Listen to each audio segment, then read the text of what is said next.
ভাইয়া কি করছো? কিরে বোন, এত রাতে SMS করছস? আমি বসে আছি, প্রচুর বৃষ্টি।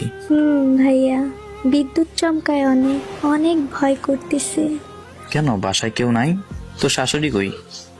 আজকে ওনারা খালা বাড়ি গেছে, আমাকে বলছে যাইতে, আমি যাই নাই। পরে ওনাদের বলছি আমি বাসায় থাকবো, আপনারা বাহির দিয়ে তালা দিয়ে যাবেন। এখন আমি বাসায় একা, প্রচুর বৃষ্টি আর এত পরিমাণ বিদ্যুৎ চমকাইতেছে, অনেক ভয় লাগে রে ভাইয়া, ঘুম আসে না। দূর, ভয় পাস না পাগলি, ভাইয়া আছে তো। মনে কর তোর ভাইয়া তোর কাছে আছে, আমার বোন হয়ে এত ভয় পাইলে চলে? হ্যাঁ, তুই আমার সাথে SMS কর ভাইয়া, নয়তো আমার ভয় লাগবে। তোর সাথে কথা বললে কিছুটা ভয় কাটিয়ে থাকতে পারবো। যতক্ষণ তোর ভাইয়া আছে ততক্ষণ তোর ভয় কিসের? আর তাছাড়া বৃষ্টিও প্রচুর। হ্যাঁ ভাইয়া, ভাইয়া দেখ